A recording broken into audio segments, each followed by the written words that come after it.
"The bikers are beating my mama," cried the poor maid's daughter. "What the Mafia boss did next will leave you breathless." Night rain. A roadhouse door slams open, a trembling daughter screams for help, and a Mafia boss stands up. He doesn't talk. He moves. 3 bikers hit the floor, and a brutal war begins. He takes the maid's daughter and her injured mother into his fortress, promising safety. But safety comes with locks, guards, and his rules. Then the twist. The mother carried a secret, led by rich men in suits and a biker pack on payroll, a shadow at a charity gala, a helicopter on the roof, a cousin who wants the throne. On the docks at midnight, the daughter is forced to trade her life for her mother's, while the boss bleeds and refuses to let go. Flares explode. Deals flip. The truth is uglier than the bruises. He is lethal to the world, tender only to her. But when family betrayal collides with street violence, who pays the price? Will the maid's daughter choose freedom or the man who would burn a city for her? Who really set up her mother? And what will the Mafia boss do next? The fluorescent lights of the underground clinic cast harsh shadows as Ren helped her mother from the SUV. Magda's face was a canvas of bruises, her normally pristine uniform stained with blood. Each step made her wince. Adrian moved with liquid grace, his presence filling the concrete space. "This way?" His voice was soft but carried the weight of command. Kane materialized from another vehicle, taking point as they approached steel doors marked private. Inside, antiseptic scents replaced the smell of rain. The clinic's sterile white walls felt both reassuring and threatening to Ren. Her bare feet squeaked against polished floors, reminding her of her hasty departure from home. "Mama, what happened?" Ren whispered, supporting Magda's weight. "Why did they come after you?" Magda's fingers trembled against Ren's arm. "Not now, sweetheart." Her words came out thick through swollen lips. A doctor appeared, young, pressed, and clearly used to late-night emergencies. He directed them to an examination room without asking questions. Adrian stationed Kane outside the door before following them in. "I need to examine her privately," the doctor stated, reaching for a pair of gloves. Adrian's gray eyes met Ren's. "Wait outside with Kane." "I'm not leaving her." Ren planted her feet, chin lifting despite her fear. Her heart hammered against her ribs, but she held his gaze. Something shifted in Adrian's expression. Approval, perhaps. He nodded once. "Stay then, but let the doctor work." Ren backed against the wall, arms crossed tight over her chest. Her thin t-shirt offered little protection against the room's chill. She watched Adrian lean against the opposite wall, his presence both threatening and oddly comforting. His jacket still draped over her mother's shoulders, the simple gesture at odds with the violence she'd witnessed.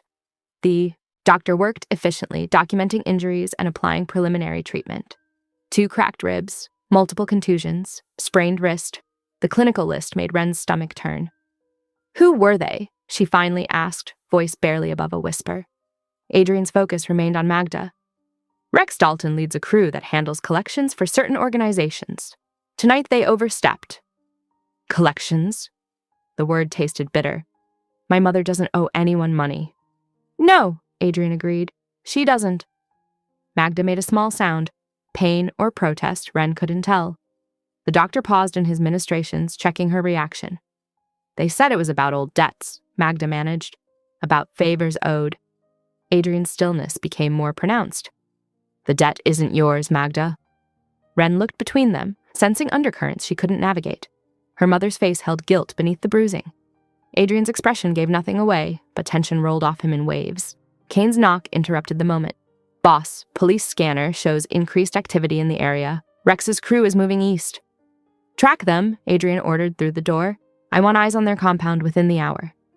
The doctor finished bandaging Magda's ribs, prescribed pain medication, and recommended rest. "She needs monitoring for at least 24 hours. "I'll take her home," Ren said immediately. "No." Adrian straightened from the wall. "They know where you live. You'll both stay at my estate until this is resolved." "We can't just—" Ren started. "Ren!" Magda's voice was tired but firm. "He's right. We're not safe at home." The reality of their situation hit Ren fully. Her mother, who had raised her alone, who worked endless hours keeping other people's homes pristine, lay beaten because of some mysterious favor. Now they were under the protection of a man who could disable 3 attackers without breaking a sweat. Adrian moved to the door, phone appearing in his hand. "I'll have Kane bring the car around. Someone will collect whatever you need from your apartment." "I should go with them," Ren insisted. They won't know what to pack. You're not leaving my sight. Adrian's tone left no room for argument. Make a list. Be specific. Wren wanted to protest, to demand more answers, to scream at the unfairness of it all, but her mother's pale face stopped her. Instead, she accepted the notepad the doctor offered and began listing necessities with shaking hands. The underground garage felt different when they emerged from the clinic. More vehicles had arrived, sleek, dark cars with tinted windows. Men in suits stood at strategic points, all carrying themselves like Cain. Alert, dangerous, ready. Adrian helped Magda into the SUV with surprising gentleness. Wren climbed in after, noting how her mother leaned away from the leather seats, protecting her injured ribs. The doctor had given her something for the pain, and her eyes were growing heavy. As the vehicle pulled, out into the rain-slicked night, Wren caught Adrian watching her in the rearview mirror. His gray eyes held something beyond mere concern or obligation, something that made her pulse quicken despite her fear. Try to rest, he said, gaze shifting to Magda. We'll be at the estate in 20 minutes. Wren stared out the window as city lights blurred past, her mother's head growing heavy against her shoulder. The night's events felt surreal. The roadhouse, the violence, the strange exodus to a mobster's sanctuary. She had no illusions about Adrian Calder's nature. She'd seen enough to know he was dangerous. Yet he'd laid his jacket over her mother. He'd summoned a private doctor instead of risking a public hospital. He was offering protection when they had nowhere else to turn. The rain intensified, drumming against the roof as they left the city proper. Wren tried to memorize street names and turns, but exhaustion made her thoughts sluggish. All she knew for certain was that this night had changed everything, and Adrian Calder was now inexplicably entwined with their fate. The SUV doors swung open to stark fluorescent lighting. The private clinic's sterile halls stretched before them, empty except for a few nurses who snapped to attention at Adrian's presence. He didn't speak, just nodded once, and the staff burst into motion like a well-oiled machine. 2 orderlies appeared with a gurney, helping Magda onto it with practiced care. Wren's bare feet squeaked against the polished floor as she paced, her earlier adrenaline converting to anger. I won't owe you anything, she spat at Adrian, hands clenched into fists. Whatever this is about, we're not getting involved with a criminal. Adrian ignored her outburst, addressing the approaching doctor instead. Full scans, complete trauma workup, no paperwork. His voice was quiet, but carried absolute authority. Cain took up position by the door, his broad shoulders blocking the exit. The medical team worked efficiently, wheeling Magda into an examination room. Modern equipment hummed to life as they began their assessment. Wren watched through the observation window, throat tight, as the doctor carefully cleaned the gash on her mother's cheek before starting to suture it closed. The nurses moved around Adrian like planets orbiting a sun, always aware of his presence, always maintaining a precise distance. Wren noticed how they anticipated his questions before he asked them, how they reported details without prompting. She also caught the gentle way he draped a blanket over her mother's feet when Magda shivered under the bright lights. Above them, engines revved, a sound that made Wren's skin crawl. An orderly hurried in, speaking in hushed tones about motorcycles circling the block and helmeted figures lingering at the curb. Adrian's expression hardened as he processed the information. The clinic's compromised, he stated, turning to Wren. Once the staff leaves for the night, Rex's crew will walk through that front door. Then we'll take my mother home, Wren demanded, though her voice wavered. Trust him. Magda's whisper drew their attention. Her eyes were glassy with pain and unshed tears. Just this once. The words fell heavy in the room. Wren felt the weight of the decision settling in her stomach like a stone. After a long moment, she nodded, hating how helpless she felt. Adrian immediately set things in motion. As soon as the doctor declared Magda stable enough to move, Cain gathered medications and discharge instructions, while Adrian guided them toward a back corridor. The service hallway was dimmer than the main clinic, their footsteps echoing off concrete walls.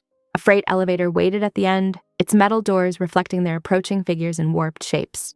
The interior smelled of cleaning supplies and old cigarettes. As they descended, Wren could hear the distant rumble of motorcycles above, like thunder threatening storm. The elevator opened into a service tunnel, its low ceiling making the space feel close and confined. Another black SUV idled ahead, its doors already open, exhaust mixing with the tunnel's musty air. Wren hesitated at the elevator threshold, one hand steadying her mother. The tunnel stretched into darkness beyond the vehicle's headlights, and she couldn't shake the feeling that they were descending into something deeper than just an underground passage. Kane moved past them with practiced efficiency, checking sightlines and shadows before nodding to Adrian. The medical supplies clinked softly in the plastic tray he carried, the sound eerily loud in the concrete channel. Adrian's hand appeared at Ren's elbow, not quite touching, but close enough to guide. "The tunnel network runs under 3 blocks, he explained, his voice pitched low. "We'll surface well away from any watching eyes." Magda's breathing was labored, despite the pain medication, each step careful and measured. The doctor had wrapped her ribs tightly, but the short walk was clearly taxing her strength. Without warning, Adrian stepped forward and lifted her, gentle despite his size, carrying her the remaining distance to the vehicle. Ren followed, her bare feet cold against the cement. The night's events felt increasingly surreal, her mother's attack, Adrian's intervention, the clinic's efficient secrecy, and now this underground escape. Everything she thought she knew about her life was shifting, rearranging itself into patterns she didn't recognize. The SUV's interior was warm, the leather seats soft and expensive. Kane stored the medical supplies in the trunk while Adrian settled Magda into the back seat. The engine's purr echoed off the tunnel walls, creating an oddly intimate atmosphere in the enclosed space. Ren slid in beside her mother, noticing how the vehicle's tinted windows seemed to absorb what little light reached them. Above, somewhere in the city streets, Rex's bikers were hunting. But down here, in this concrete artery beneath the city, they were ghosts. Adrian closed the door with a solid thunk that seemed to seal them into this new reality. Kane took the wheel while Adrian joined them in the back, his presence filling the space without crowding it. The tunnel's service lights created strips of illumination that passed over them in steady rhythm as they pulled away from the clinic's hidden exit. Magda's head rested against the seat, her eyes closed, but her hand seeking Ren's. The contact anchored them both, mother and daughter suspended in this strange middle space between their old life and whatever waited at the tunnel's end. The vehicle moved smoothly through the darkness, its headlights carving a path forward while erasing the way back. Ren found herself counting the overhead lights, each one marking another step away from the familiar world above. The medicine was taking effect. Magda's grip on her hand was loosening as sleep pulled her under. The SUV emerged from the tunnel into the lakefront night, city lights reflecting off dark water. Through rain-streaked windows, Ren watched mansions give way to an enormous modernist structure, Adrian's estate. Glass and steel rose in clean lines behind high walls, security cameras tracking their approach like mechanical sentinels. The gates parted silently, closing behind them with pneumatic precision. As they pulled into a covered parking area, the entire property seemed to shift into defensive mode. Metal shutters whispered down over windows, cameras pivoted to new angles, and floodlights activated in sequence around the perimeter. Kane helped Magda from the vehicle while Adrian guided Ren into the house. The interior was minimal and elegant, all clean surfaces and indirect lighting. A medic was already waiting, medical bag at the ready. He followed them upstairs to check Magda's vitals and adjust her medication. In a sleek kitchen, someone had laid out a late dinner, still steaming despite the hour. Ren ignored the plate set before her, arms crossed tight against her chest. The food's aroma only reminded her how far they were from their small apartment, from normal life. "You need to eat," Adrian said, his voice low but firm. He leaned against the counter, watching her with those unreadable eyes. "And we need to talk about why Rex's crew targeted your mother." "She cleans houses," Ren bit out. "That's all." "An arrangement then," he continued as if she hadn't spoken. "You stay here, protected, until I neutralize the threat. In exchange, you tell me everything you know about why they came after her." "I told you!" Ren started, but an explosion rocked the night. Through floor-to-ceiling windows, they watched a flaming motorcycle arc through the air, striking the front gate in a shower of sparks. The hedges caught fire, smoke billowing up against security lights. Adrian's voice cut through the chaos with surgical precision. "Activate fire!" "Suppression! Full perimeter sweep!" He turned to Kane. "Open the room!" The property's sprinkler system engaged, hissing against the flames. Guards materialized from the shadows, moving with practiced efficiency. Ren stood frozen, watching the coordinated response through smoke-hazed glass. Adrian touched her elbow, steering her away from the windows. "Time to show you your quarters." His tone brooked no argument. They collected Magda, who was barely conscious from the pain medication, and followed Adrian down a hallway. He opened double doors to reveal an elegant suite done in creams and deep blues. "Your mother will be here," he indicated, an adjoining room visible through connecting doors. "You'll take the main suite. I'm across the hall for rapid response." The space was beautiful, but felt like a cage, no matter how gilded. Wren helped settle Magda into bed, while Adrian spoke quietly with the medic. Security updates crackled over earpieces, perimeter secure, fire contained, no penetration of the walls.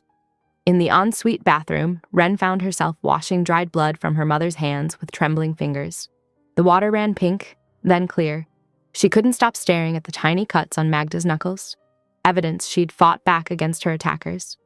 Magda drifted to sleep under the influence of painkillers, her breathing finally evening out. Wren sat in a plush chair beside the bed, still wearing the oversized t-shirt someone had given her at the clinic. Her bare feet were dirty from the tunnel, but she couldn't bring herself to move, to look away from her mother's face. Outside the bedroom, Adrian's voice carried through the door as he spoke to Kane.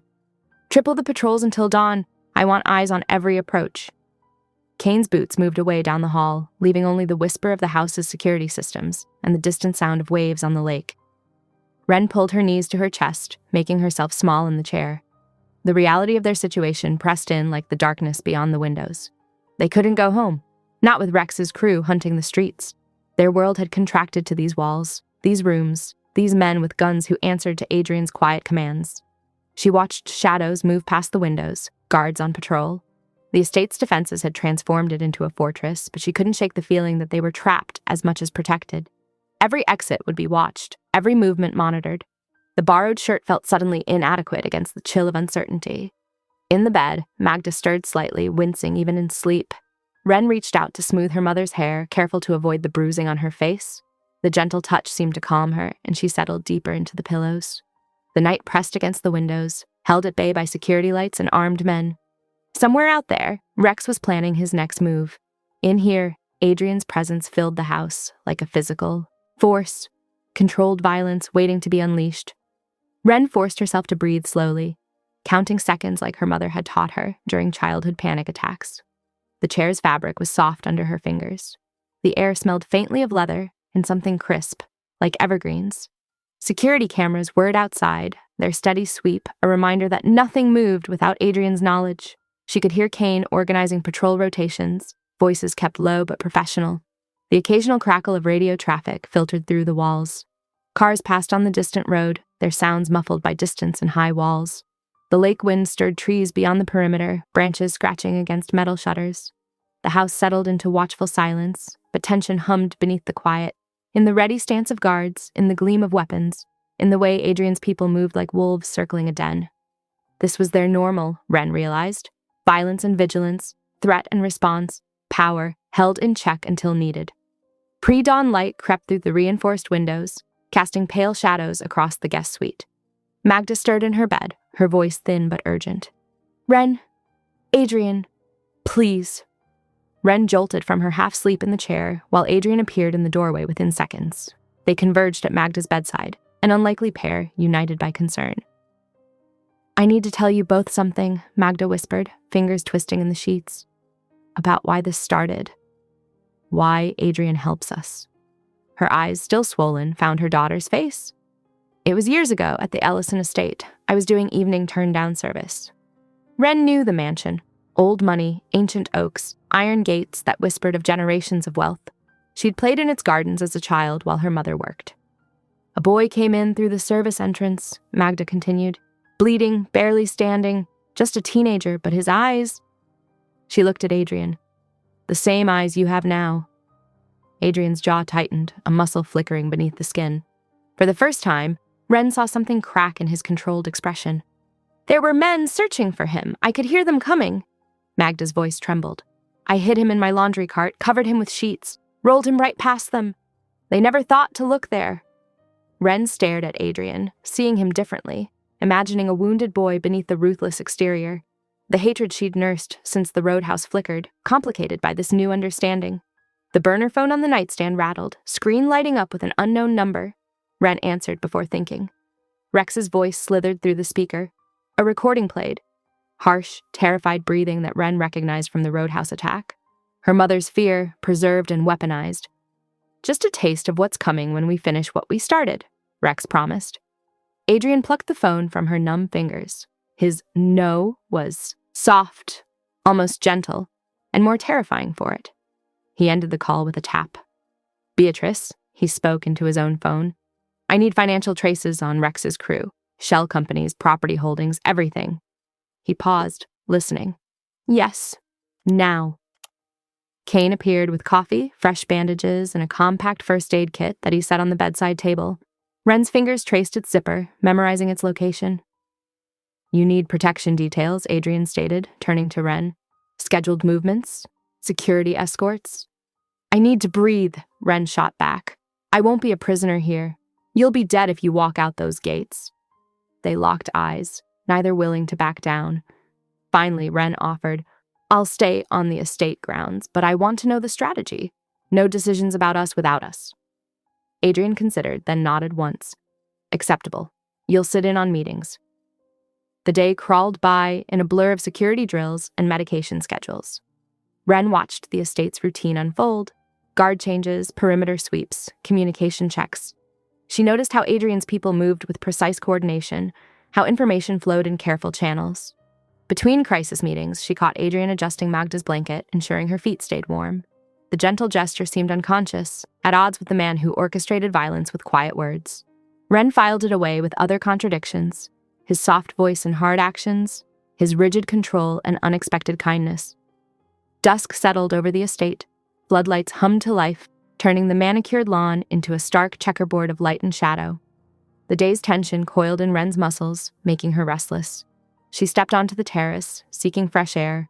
The night breeze carried lake scents, water and pine, distant boat engines. For a moment, she could almost pretend this was normal. A red dot appeared on the stone near her foot, bright against the pale surface.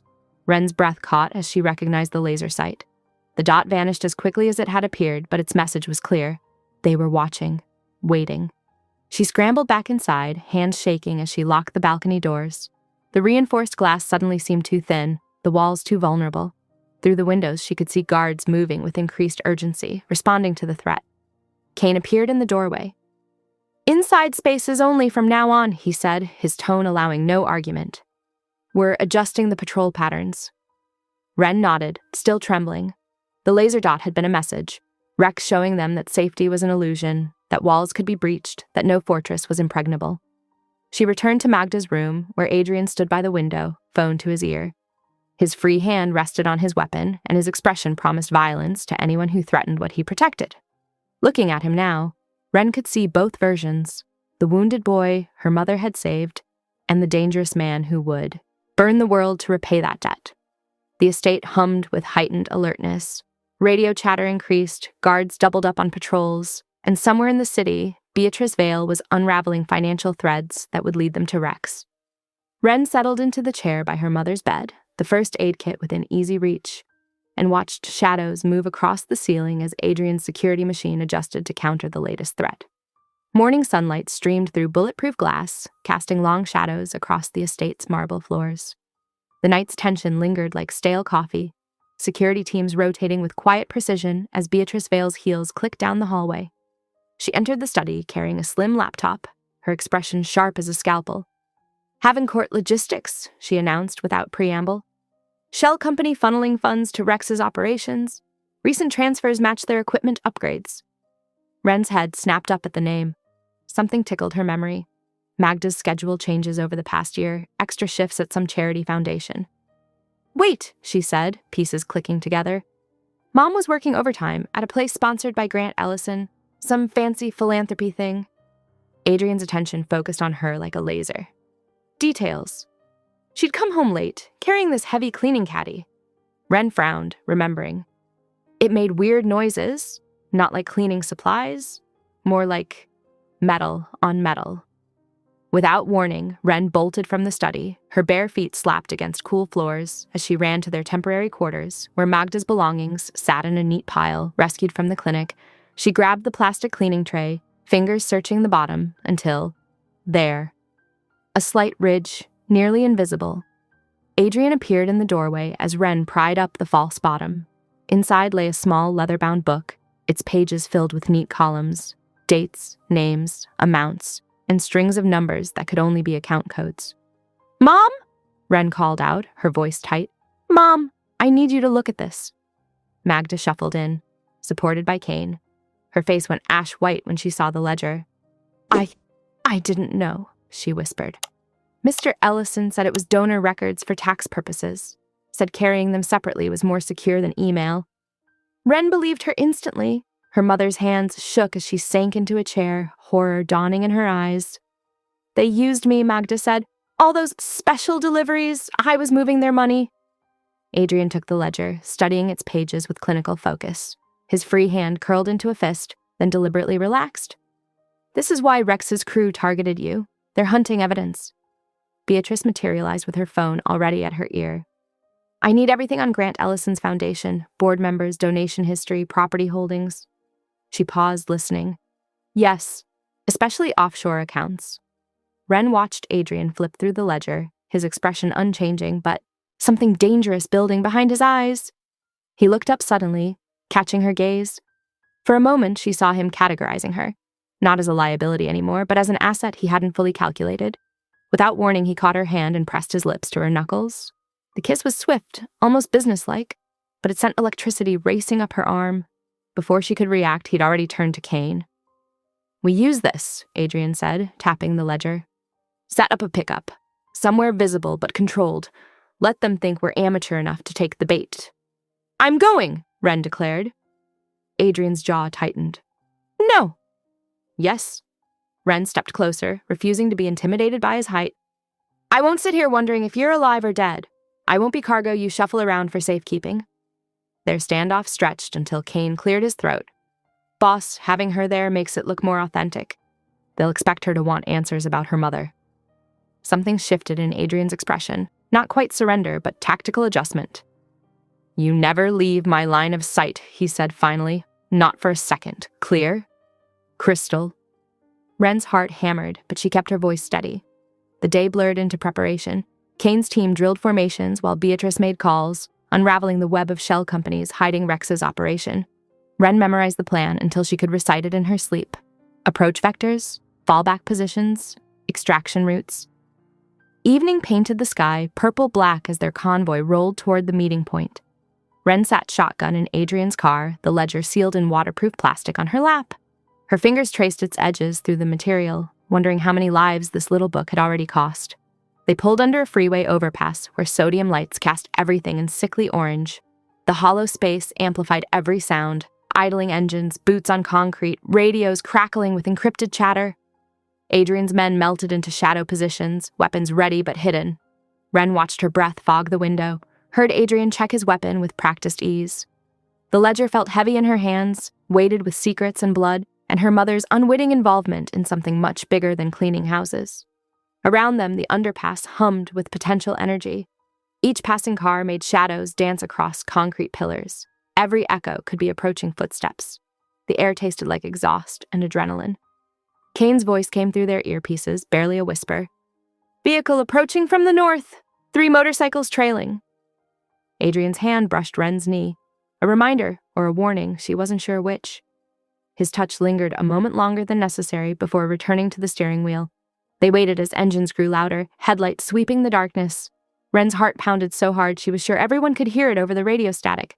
The ledger sat innocent and deadly in its plastic shroud, about to trigger whatever came next. The rumble of motorcycles grew closer, echoing off concrete. Rex rolled in first, his chrome-studded jacket catching sodium light.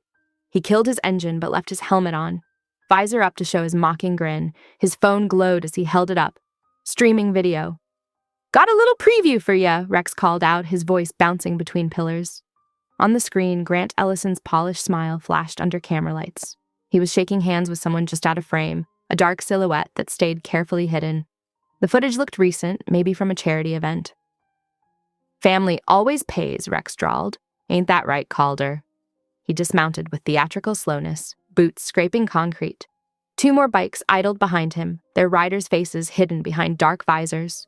Rex's hand extended toward the ledger in Wren's lap. Adrian's finger twitched. The trap sprang like a steel jaw. Floodlights blazed from concealed positions, turning night to stark day. Hidden spike strips shot across the pavement with pneumatic hisses. Rex's backup riders cursed as their tires blew, bikes sliding sideways. Masked figures materialized from shadows, moving with practiced coordination.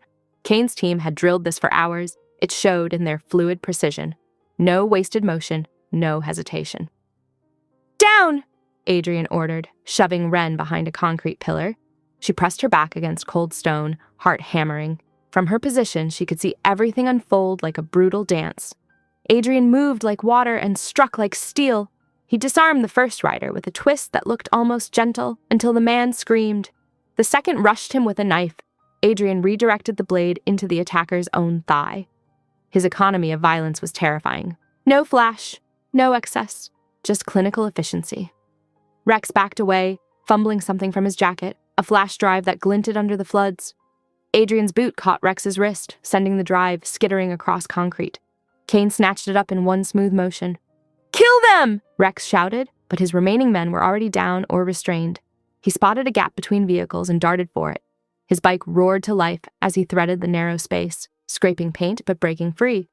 Adrian's men fired, but Rex was already weaving through traffic, helmet gleaming as he vanished. "Secure the scene!" Adrian commanded. His voice stayed soft, which somehow made it more frightening. Back at the estate, Beatrice commandeered a workstation, fingers flying over keys as she decrypted Rex's flash drive. Wren paced behind her, still buzzing with adrenaline. Adrian stood absolutely still, watching data scroll past. "There," Beatrice said finally. "Contracts linking Havencourt Logistics to Ellison's foundation, plus— Oh!" She stopped typing. On screen, a signature flourished across digital paperwork. "Damien Calder," Wren read aloud. The name meant nothing to her, but Adrian's shoulders went rigid. "Your cousin?" Beatrice asked carefully. Adrian's silence was answer enough. Wren studied his profile, seeing the betrayal land like a physical blow. Damien, the charming one who hosted charity galas, who called Adrian brother at family functions. Wren's phone buzzed. Unknown number. "Bring me the paper ledger by midnight or your mother will have another fall." The text was signed simply, G.E. Her throat closed up.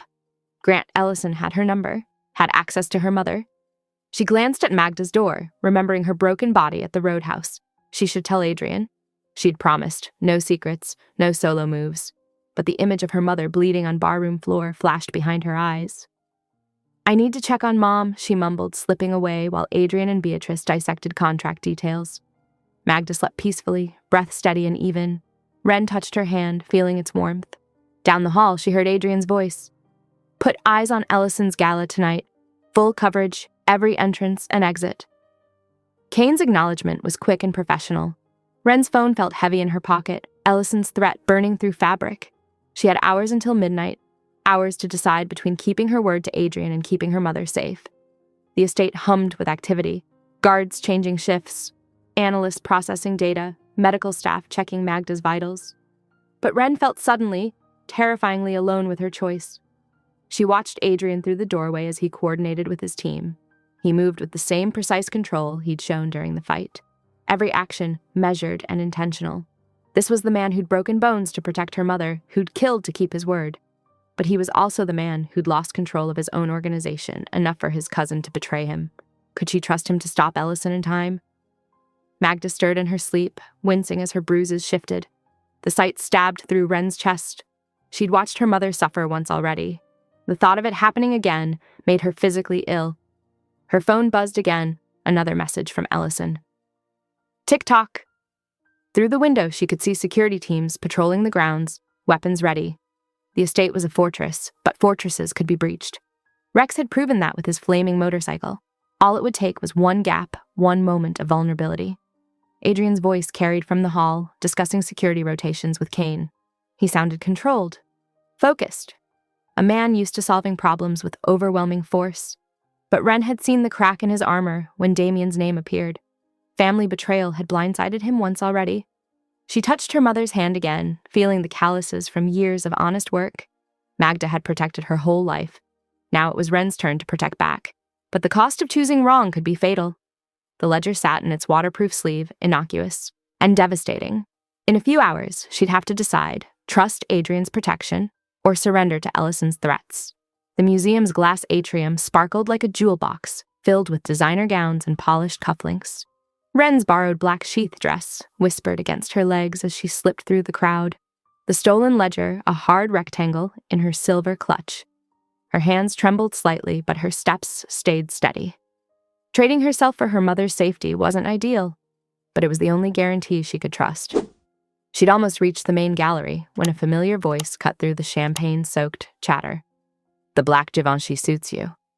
Adrian stood by a Roman statue, devastating in a perfectly tailored tuxedo. His expression was carved marble, but his eyes burned. He'd known. Of course he'd known. "How did you guess?" Ren asked, throat tight. "Because it's what I would do." He moved closer, not reaching for her or the clutch. "I won't drag you out, but I won't let you sacrifice yourself either." The string quartet shifted to a new piece as donors swirled around them. Adrian's hand settled at the small of her back, warm through the thin fabric. "I don't punish courage," he said softly. "Only recklessness. Walk with me." They moved through the crowd like dancers, his touch light but unmistakably possessive. Ren felt eyes following them, the mysterious Adrian Calder and his unknown companion. They found Grant Ellison in a glass-walled corridor displaying ancient weapons. He turned, champagne flute freezing halfway to his lips. Adrian moved faster than thought. One moment he was beside Ren, the next he had Ellison's wrist pinned to the wall. The champagne flute shattered. "Bones are fascinating things," Adrian murmured. "So strong, yet so easily broken. Like trust." Ellison's face went pale. "You're making a scene!" "Who gave you Magda's route?" Ren demanded, stepping closer. "Who told you when she'd be alone?" "You don't understand the bigger picture," Ellison gasped as Adrian's grip tightened. The roar of motorcycles cut through the night. Glass exploded somewhere near the loading dock, followed by screams. The sound of chrome and leather hitting marble echoed through the halls. "Rex!" Ren breathed. Donors scattered as helmeted figures poured in, swinging chains and bats at display cases. Alarms shrieked. Security guards rushed forward only to be overwhelmed by sheer numbers. "Move!" Adrian yanked Ren behind a column as something heavy crashed nearby. His body curved around hers, shielding her from flying glass. Through the chaos, she spotted Kane hustling a familiar figure toward a service door. Magda, wearing Foundation visitor credentials. Her mother had been here the whole time, under Ellison's control. "The roof!" Adrian commanded, scanning for threats. "Now!" They ran for the emergency stairs, Adrian's hand iron tight around Ren's wrist. Behind them, Rex's laughter carried over breaking glass and screaming socialites. Display cases shattered like rainfall. A medieval sword clattered across their path. Ren's heels skidded on marble as they rounded a corner, but Adrian kept her upright. "Almost there," he promised, voice steady despite their sprint. The roof access door burst open under Adrian's shoulder. Wind whipped Ren's hair as they emerged under storm clouds. City lights sparkled below like scattered diamonds. Heavy boots thundered up the stairs behind them. Helmeted shadows spilled onto the roof, their leather jackets dark against the night sky. Ren's clutch still held the ledger, the paper trail that could burn everything down. Her borrowed dress fluttered in the wind as she backed toward the edge beside Adrian, watching masked figures advance through her windblown hair. The door slammed open again. More bikes roared in the street below. Alarms wailed through the building like souls in torment. Adrian shifted, keeping himself between Ren and their pursuers. His tuxedo was torn at one shoulder, but his stance remained perfect. A predator awaiting his moment. The helmeted figures spread out in a half circle, weapons glinting. Behind them, sirens began to wail in the distance, but they were too far to matter now. Rain started to fall, fat drops that made the rooftops slick. Ren's shoes kept losing purchase on the wet surface.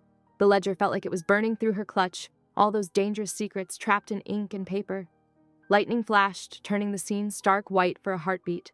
Adrian's protective stance, the advancing threats, the long drop to the street below. Thunder rolled as the storm broke overhead. The city stretched out around them, oblivious to the drama unfolding above. Cars crawled like beetles on the streets below. Office windows made checkerboards of light against the darkness. Ren could feel the ledger pressing against her ribs through the clutch. Such a small thing to cause so much destruction. Her mother's unwitting part in it all. The betrayal by Adrian's own blood. Everything circling down to this moment on a rain-slick roof. Adrian's hand found hers in the darkness, his grip warm and sure despite everything. He'd come for her, seen through her plan, refused to let her face this alone. Now they stood together as the trap closed in. The helmeted figures took another step forward. Rain drummed on their leather jackets. Lightning forked across the sky again, and in that flash, Ren saw the museum's glass dome below them, glittering like a spider's web. Their pursuers were close enough now that Ren could hear their breathing behind their masks. The wind tore at her dress, making the hem snap like a flag. Adrian's hand tightened on hers as thunder shook the roof beneath their feet. The door burst open one final time. More shapes poured onto the roof, their intentions clear in every movement. The trap was complete. Rain soaked through Wren's borrowed dress, plastered her hair to her face. The ledger felt heavier with every passing second. Adrian stood beside her, as steady as a mountain despite the chaos surrounding them. The helmeted figures raised their weapons. Lightning crackled overhead, turning the raindrops into silver needles. The night waited to see what would happen next. The helicopter's blades chopped through the rain, its landing lights burning white circles on the roof. Ellison sprinted toward it, clutching a briefcase to his chest like a shield. His expensive shoes slipped on the wet surface, but desperation drove him forward. Adrian's hand moved in a blur, producing a flare gun. The red streak screamed upward, forcing the pilot to bank hard. The helicopter tilted, its rotors throwing sheets of water as it pulled away from the building. No! Ellison stumbled to a stop, watching his escape route vanish into the storm. The manifest, he babbled, spinning to face them. The real evidence is on tonight's shipping manifest. Damien's erasing everything, moving it offshore before dawn. Rain plastered his $1,000 suit to his trembling frame. Sirens wailed closer, their echoes bouncing between buildings. Red and blue strobes painted the wet roof in alternating colors. Wren's borrowed dress clung to her skin, the ledger a heavy weight against her side. Metal scraped on concrete. Rex emerged from the stairwell, chain dragging behind him like a steel snake. His leather jacket gleamed with rain, his face twisted into something feral. "Payment's due," he growled, swinging the chain in lazy loops. "The girl comes with me!" Gunfire crackled. Sparks kicked off the roof's edge. Adrian moved like liquid shadow, yanking Wren behind an air conditioning turbine. Her heart hammered against her ribs as bullets pinged off metal. Through the chaos, she glimpsed Kane shepherding Magda toward a service elevator, his body angled to shield her mother. Relief warred with terror in Wren's chest. Rex's chain whistled through the air. Adrian caught it on his forearm, the links biting into his tuxedo sleeve. He stepped inside Rex's guard, turning the momentum into a counterstrike that sent the biker staggering. Wren's fingers found a heavy flashlight mounted on the turbine. She wrenched it free, aimed, and threw. The metal cylinder caught Rex's temple with a meaty thunk. He stumbled, cursing. "It's Damien!" Ellison's voice cracked with panic as crimson emergency lights flooded the roof. "I'll tell you everything. Damien arranged it all." Slow clapping cut through the rain.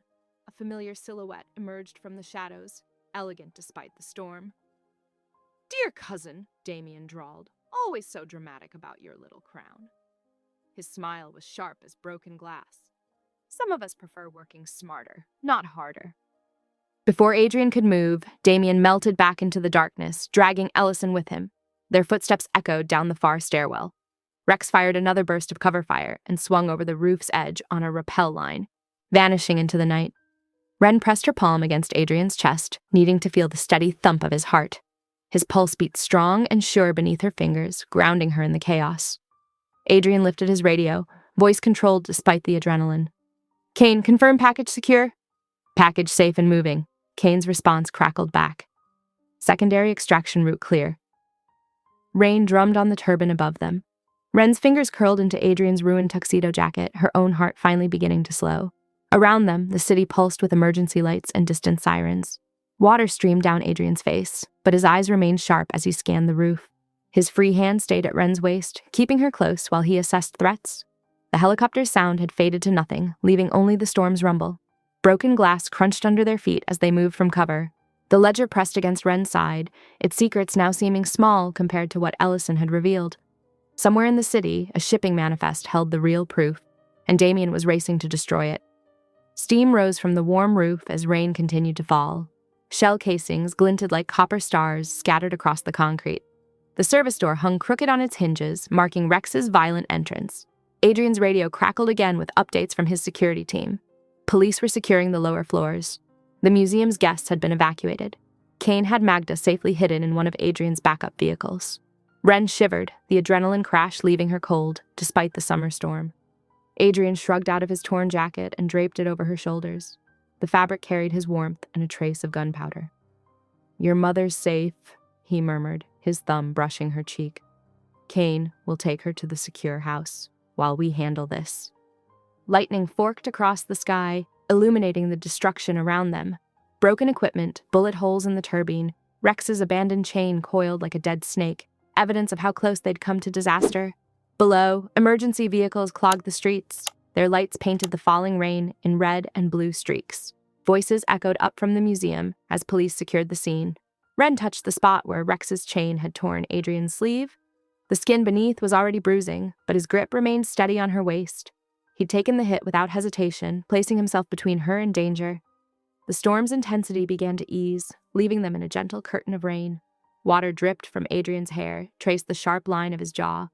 Despite everything, he looked completely in control. A man accustomed to violence who chose protection instead. The estate's marble foyer echoed with urgent footsteps as the security team swept inside. Ren's borrowed dress clung to her skin, rain-soaked and torn at the hem. Adrian's shoulder bled through his white shirt, the fabric darkening where a bullet had grazed him during their rooftop escape. "I'm fine," he said when she reached for the wound, but his breathing hitched.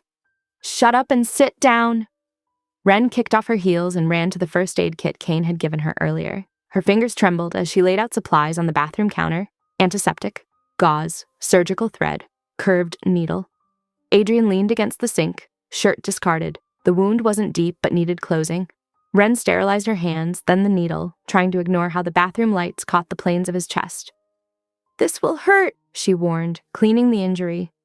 "I've had worse." His jaw tightened as she began stitching, but he didn't flinch. The needle dipped in and out of skin. Ren worked carefully, remembering the basic sutures she'd learned helping at a veterinary clinic during high school. Adrian watched her face in the mirror, his eyes dark and intense. When she tied off the last stitch, his hand caught her wrist. The touch sparked between them like static electricity. Ren turned, found herself trapped between his body and the counter. Their breaths mingled in the small space. The kiss happened without thought, desperate, hungry, tasting of rain and gunpowder. Adrian's hands spanned her waist, while hers pressed against his bare chest. For a moment, the world narrowed to just this. Shared warmth, racing hearts, the electric current of survival humming through their veins. Ren broke away first, pressing her forehead to his collarbone. "We can't," she whispered. "Not like this. Not because we almost died." Adrian's thumb traced her cheekbone. "You're right." His voice was rough. "You deserve better than adrenaline and fear. The wound needs to be covered." She reached for the gauze, needing distance from the heat of his skin. "It frightens me," he admitted as she taped the bandage in place. "Not the injury, the thought that one wrong move could leave you unprotected." Before Ren could respond, Kane appeared in the doorway. "Beatrice is here. She has information about the pier." They found Beatrice in Adrian's study, laptop open on the mahogany desk. Rain lashed the bulletproof windows while she explained, "Damien's moving cargo tonight at Pier 22, midnight sharp. The manifest Ellison mentioned will be there. Documentation of every illegal deal, every shell company, every bribe. Evidence that could destroy everything," Adrian said. "Or save it," Beatrice countered. "Proof of Damien's betrayal would let you cut him out cleanly. The organization would accept your authority without question." Ren stepped forward. "I'm coming with you." "No." Adrian's response was immediate. "Yes." She met his gaze steadily. "I'm already involved. I've seen how you work. I can help." "It's too dangerous." "Everything about this is dangerous." Ren gestured at his bandaged shoulder. "At least let me choose my risks." They stared each other down while Beatrice typed and Kane checked his phone. Finally, Adrian nodded. "With conditions. Body armor. Radio contact at all times. You stay within arm's reach of me." "Done." The mudroom became a staging area as 11:30 approached. Ren stripped off her ruined dress and changed into tactical gear. Reinforced vest, sturdy boots, dark clothes that wouldn't reflect light. Adrian helped adjust her armor, his touches professional but lingering. Kane demonstrated a small emergency flare. "Twist here, pull here," he explained, pressing it into her palm. "Last resort signal if you get separated." Ren tucked it into a pocket while Adrian spoke quietly with the security team staying behind. Extra guards would watch Magda, who slept peacefully thanks to prescribed sedatives. The doctor had assured them she'd rest through the night. Outside, fog rolled in from the lake, thick enough to blur the estate's floodlights. 3 black SUVs idled in the circular drive, engines purring. Armed men moved with practiced efficiency, checking weapons and comms. Adrian's hand settled on Ren's lower back as they walked to the lead vehicle. The Kevlar vest felt heavy and awkward, but his touch steadied her. The night air carried the metallic scent of coming rain. Stay close, he murmured as they climbed in. No heroics. Same goes for you. Wren fastened her seatbelt while Kane took the wheel. The convoy rolled out, headlights cutting through mist. Wren watched the estate's gates swing shut behind them, thinking of her mother asleep upstairs, guarded and safe. The road ahead disappeared into fog, leading them toward whatever waited at the pier. In the dark car, Adrian's profile was all sharp edges and shadow. His shoulder would pain him, but he showed no sign of discomfort. One hand rested on his holstered weapon, while the other found Wren's fingers, squeezing once before letting go. The city lights blurred past as Kane navigated empty streets. Midnight approached with the inevitable gravity of a falling stone. Somewhere ahead, through the fog and rain, Damien waited with his secrets and his cargo. The manifest that could change everything lay hidden among shipping containers and armed men. Wren touched the flare in her pocket, memorizing its shape. The weight of the vest pressed against her ribs with each breath. She was no longer the same woman who had burst into that roadhouse searching for her mother. Fear still coursed through her veins, but now it shared space with determination and a fierce protectiveness for the man beside her. Fog rolled across Pier 22 like a living thing, twisting between shipping containers and pooling in shadows. The sharp smell of salt water mixed with diesel fumes as dark figures moved cargo under stark sodium lights. Their boots echoed on metal catwalks high above. Wren pressed close to Adrian's back as they crept through the maze of containers. Kane's team had split into position, their black gear melting into darkness. Through breaks in the mist, she could see Damien pacing near the center of the warehouse floor. He moved with theatrical grace, checking his watch and adjusting his suit cuffs as if this were merely another business meeting. Above, Rex's hulking shape lounged against a railing, the chain in his hand catching light as it swung. The sight of him made Wren's skin crawl. She focused instead on scanning the upper level, where movement caught her eye. Her heart stopped. "Adrian," she breathed. "The mezzanine." He followed her gaze to where two men guided a stumbling figure in a familiar blue dress. Magda. Her mother's eyes were glazed, probably drugged, but she was walking. Alive. "Stay behind me," Adrian murmured, "whatever happens." Before Wren could protest, he stepped into the open, deliberately drawing attention. His footsteps rang on concrete as he approached Damien. Wren shifted to keep him between her and Rex's position while staying close enough to touch. "Cousin." Damien's smile was razor sharp. "I was beginning to think you'd missed the show." His gaze slid to Wren. "And you brought our guest of honor. Perfect." "Let her mother go," Adrian said, voice carrying in the vast space. "This is between us." Damien laughed, the sound echoing. "Oh, but it's not. You see, Miss Hale has something I need." He pulled a phone from his pocket, showing a video feed of Magda swaying on the mezzanine. "A simple trade, the ledger for her mother's life. Your choice, dear." Wren's mind raced. She needed to buy time, needed to understand. "Why?" she asked, proud that her voice stayed steady. "Why target my mother at all?" "Insurance," Damien said. She was so useful as a courier, never questioning the packages she delivered for that charity foundation. But then she started paying attention to dates, amounts, started keeping records. He sighed dramatically. Messy. Wren caught Adrian's eye. His expression gave nothing away, but she saw his tiny nod. "Trust me." The crack of gunfire shattered the moment. Adrian slammed into Wren as a bullet whined past, taking them both to the ground. She felt him jerk, saw fresh blood darken his shirt along his ribs. The warehouse erupted into chaos. Thunder boomed as Kane's charges detonated along the back wall. Concrete dust filled the air, emergency lights painting everything blood red through the haze. Gunfire strobed, voices shouted, metal rang as running feet pounded catwalks. Wren's fingers found the flare in her pocket. Rex's shape appeared above through swirling dust, gun sweeping for targets. She twisted the cap and pulled just as Kane had shown her, aiming up. White light exploded in a searing burst.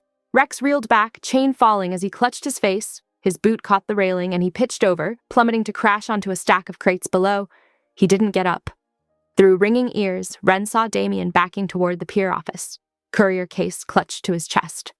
Ellison stumbled after him like a puppet with cut strings.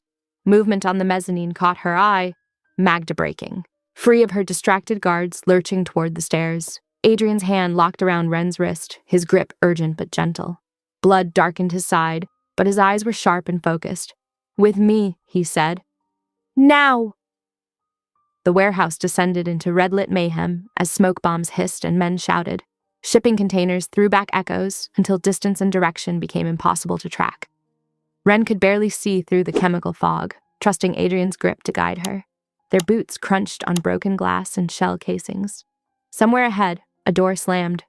Wren's heart hammered against her Kevlar vest as they moved through the chaos. The flare had left dancing spots in her vision, but she forced herself to stay alert, scanning for threats through the crimson haze. Adrian's blood left dark smears on her sleeve where he held her, but his steps never faltered. He moved like a predator, each motion purposeful despite his wounds. The confidence in his grip kept her grounded as gunfire continued to echo off metal walls. More explosions rocked the building, Kane's team creating confusion and cover. Emergency sirens wailed in the distance, getting closer. Through gaps in the smoke, Wren caught glimpses of running figures, muzzle flashes, shadows ducking between containers. The air grew thick with cordite and concrete dust. Red emergency lights strobed through the fog like a nightmare heartbeat. Wren's world narrowed to Adrian's grip on her wrist, the rasp of their breathing, and the need to keep moving through the chaos he was steering them into. Behind them, someone screamed, a sound of rage rather than pain. More glass shattered. The sirens grew louder, multiple vehicles now. The warehouse had become a war zone of smoke and shadow, every surface reflecting emergency lights until direction lost all meaning. But Adrian moved with absolute certainty, leading them deeper into the maze of shipping containers and catwalks. His grip never loosened, anchoring Wren as they pushed through the mayhem. Whatever came next, she knew with bone-deep certainty that she could trust that hold, trust him to get them through. The chaos swirled around them like a living thing as they pressed forward into red-lit smoke. Somewhere ahead lay answers, justice, and dangerous truth. But for now, there was only Adrian's hand on her wrist, pulling her forward into whatever waited in the crimson dark. Through stinging smoke, they fought their way toward the mezzanine's metal stairs. Adrian moved like a shield in front of Wren, his movements precise despite the blood seeping through his shirt. The emergency lights painted everything in hellish red as they climbed. Wren spotted Magda stumbling near the railing, still groggy from whatever they'd given her. She darted forward, ducking under Adrian's arm to reach her mother. "I've got you," she whispered, wrapping an arm around Magda's waist. Her mother's weight sagged against her as gunfire continued to echo through the warehouse. Adrian carved their path forward, each movement calculated and lethal. Behind them, Kane's team had the remaining bikers pinned down in a crossfire, the rapid pop of bullets punctuated by shouts and the metallic ring of shells hitting concrete. Through gaps in the smoke, Wren glimpsed Damien sprinting for the pier office, his expensive shoes slipping on shell casings.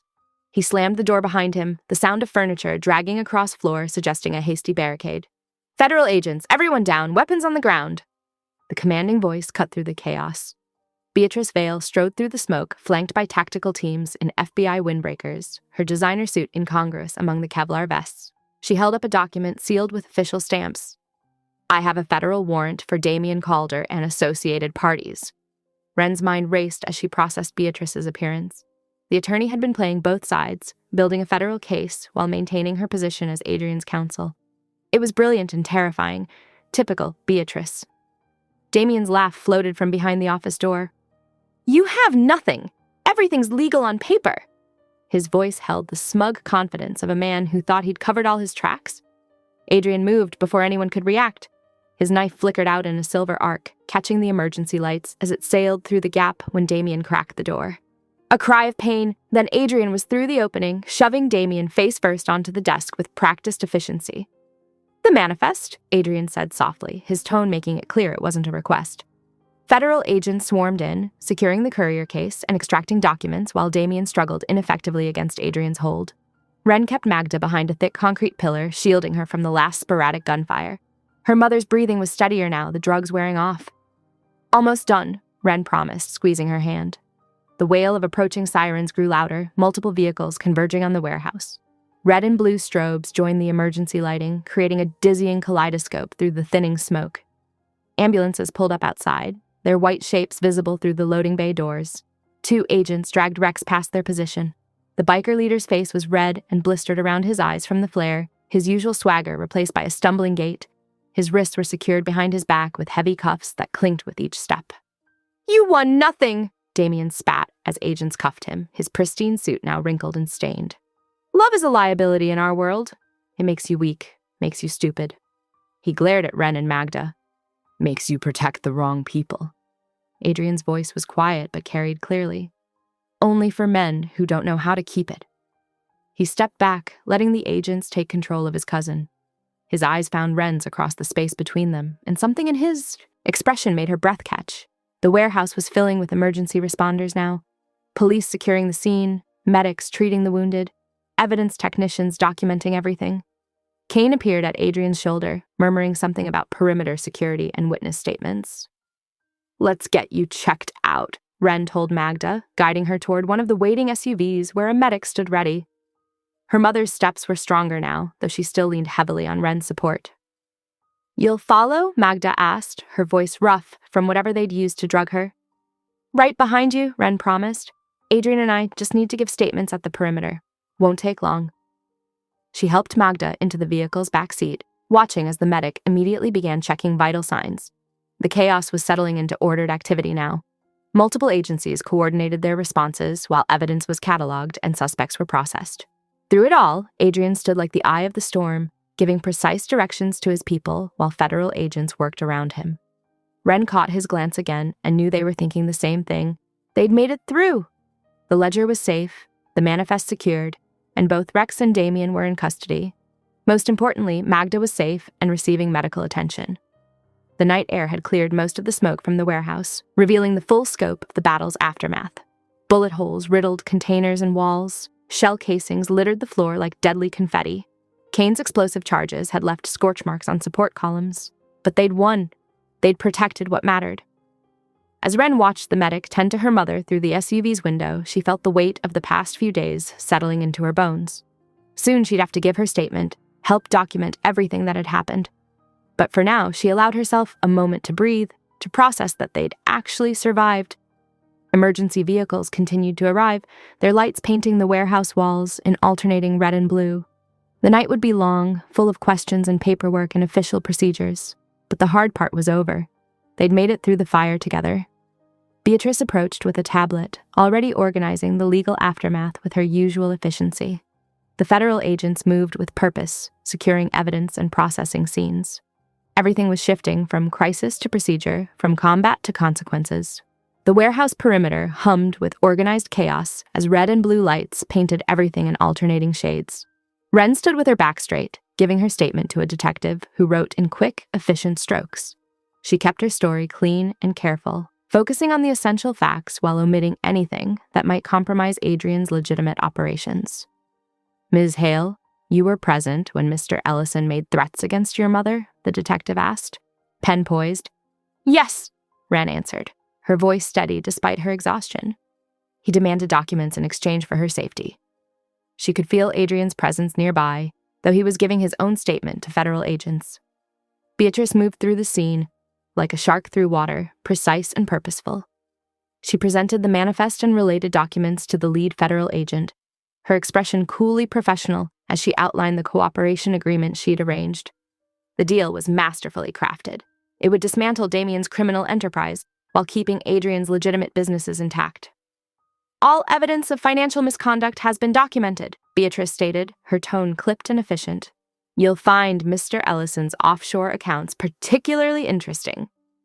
Ambulances departed one by one, carrying those with minor injuries. Medical personnel checked Magda thoroughly, monitoring her vital signs and checking for any lasting effects from the drugs she'd been given. Wren watched anxiously until the paramedic gave them clearance to return to the estate, with written instructions for rest and follow-up care. The sky was still dark when Adrian and Wren settled into the back of an SUV for the ride home. The leather seats creaked softly as the vehicle pulled away from the warehouse. Their hands lay close on the seat between them, and Wren felt the first brush of his fingers against hers, tentative, questioning. The second touch was more deliberate, and then their fingers interlaced, holding on with quiet certainty. The estate emerged from the pre-dawn shadows, its security lights casting a gentle glow across manicured grounds. Kane directed a reduced security team. The immediate threat was contained, but vigilance remained their watchword. The garage door hummed closed behind them, sealing them in familiar safety. Inside, Beatrice's updates arrived via encrypted email. She confirmed that Damien was in federal custody, denied bail due to flight risk. Ellison had been processed on multiple charges, including conspiracy and attempted kidnapping. The Foundation's books were already being audited. Wren took a long shower, letting hot water sluice away the night's grime and tension. She changed into soft, clean clothes and made her way to Magda's room. Her mother slept peacefully, her breathing deep and regular, The bruises on her face were already fading to yellow at the edges. Adrian moved through the house, checking locks and security panels with habitual thoroughness. But for the first time since Wren had known him, fatigue showed in the set of his shoulders and the slight drag in his steps. He paused by Magda's door, watching Wren watch her mother. "I never knew what I was missing," he said quietly, leaning against the doorframe. Power felt like security, like control, a room I could lock against the world. He met her eyes in the dim light. "Then you walked in." Wren rose from her chair, moving to stand before him. "I don't want you to unlock it for me," she said, her voice soft but firm. "I want a door I can open myself, one that works both ways." He nodded, understanding in his eyes. "Equal ground." "Equal trust," she corrected gently.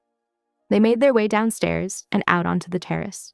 The air was clean and cool, free from the acrid smell of gunpowder and smoke that had filled the warehouse. The lake stretched before them, its surface beginning to glimmer with the first hint of dawn. Adrian's arm slipped around her waist, and Wren leaned into his warmth. The sky slowly brightened, pink and gold touching the eastern horizon. Birds began their morning songs in the garden below. "One more thing," Adrian murmured against her hair. "Before we rest." He turned her slightly so she could see his face. "Ellison's foundation. I want to repurpose it, turn it into a real shelter, something that actually helps people." His lips curved in a rare smile. "Under Magda Hale's name." Wren felt tears prick at her eyes as she thought of her mother's lifelong desire to make a difference, to help others the way she'd once helped a wounded boy. She nodded against Adrian's shoulder, too moved to speak. The morning breeze carried the scent of lake water and flowering shrubs. Inside, Kane's quiet footsteps made their regular rounds. Magda slept peacefully upstairs, safe and healing. The world was settling into a new pattern, one where danger and tenderness could coexist, where power meant protection instead of control. Wren watched the sun's first rays touch the water, creating diamonds of light across its surface. Adrian's heartbeat was steady under her cheek, his presence solid and sure beside her. They had survived the night's crucible and emerged stronger, their trust tested and proven in fire. The terrace stones warmed beneath their feet as morning truly began to break. Soon they would sleep, recovery their next priority. But for now they stood together in the growing light, watching darkness fade from the sky and feeling the weight of the night's violence fall away like shed armor. Behind them, the house stirred with quiet activity, security changes, medical checks, the soft sounds of life continuing. Before them, the lake caught fire with morning light, promising a new day with new possibilities. They had fought their way here, through bullets and betrayal, to find this moment of peace. 2 weeks flowed like honey, slow and sweet, as healing settled over the estate. Each morning brought small victories. Magda's bruises fading from purple to yellow, her steps growing steadier during physical therapy sessions in the garden. The clinic doctor made house calls, checking stitches and changing bandages with practiced efficiency. Beatrice swept through like a cool wind, armed with depositions and plea agreements. She orchestrated testimonies with surgical precision, building cases that would lock Damien away for decades. In her wake, Ellison crumbled, naming names. And dates that stretched across continents. The biker ring collapsed like dominoes, their territories carved up by federal warrants. Security loosened its grip gradually. Kane reduced patrols from 4 men to 2, though his eyes still tracked movement at the gates. The house breathed easier, its fortress walls softening into something that felt like home. Magda found her purpose in the reformed foundation. She directed volunteers with quiet authority, ensuring every cot had fresh linens and every pantry stayed stocked. Her grace touched everything, from the arrangement of furniture to the training of new staff. Sometimes she paused in doorways, remembering a wounded boy she'd once hidden, and smiled at how fate wove circles. Wren and Adrian navigated their new reality with careful hands. She insisted on clarity, separate finances, her own set of keys, freedom to work at the shelter. "I need to know I'm choosing this," she told him one evening, "that I'm not just chosen." He understood. Power flowed differently between them now, not a current to fight, but a circuit completed. He gave her a credit card in her name, watched her memorize security codes, and never questioned when she took the car alone to the shelter. Their intimacy grew in the spaces between decisions. Adrian, who commanded empires with a whisper, found himself yielding to her touch, her laugh, her stubborn insistence on equality. He knelt before her one sunset, offering not just a ring but a promise. "You're my line in the sand," he said, voice rough with emotion. "I don't cross it. I protect it." The diamond caught fire in the fading light, but Wren's eyes held him captive. They married in the estate's garden, cypress trees standing witness. Cain positioned himself by the flower arch, alert despite his bored expression. Beatrice sat in the front row, her smile cracking through professional polish as she watched her client become human. Magda walked the aisle first, scattering white petals with joyful precision. She kissed Wren's cheek and whispered to Adrian, "I knew you'd pay your debts properly." Her eyes sparkled with happy tears. The ceremony was brief but meaningful. They exchanged vows under open sky, promising partnership instead of possession, protection without cage bars. Adrian's hands stayed steady as he slipped the ring onto Wren's finger, but his pulse raced where she touched his wrist. After, they danced on the terrace while sunset painted the lake gold. Security lights hummed to life in the growing dusk, but their glow felt protective rather than confining. Music drifted soft and sweet across the garden where guests mingled. Wren pressed her palm to Adrian's chest, feeling his heartbeat strong and sure beneath his tux. "We remade the world," she murmured against his collar. "Not just survived it?" His arms tightened around her waist. "You remade me," he corrected softly. They swayed together as stars emerged. Below, guards moved with relaxed vigilance. Their rounds more habit than hunt now. Cain raised a glass from his post by the garden wall. Beatrice had loosened her formal mask enough to laugh at something Magda said.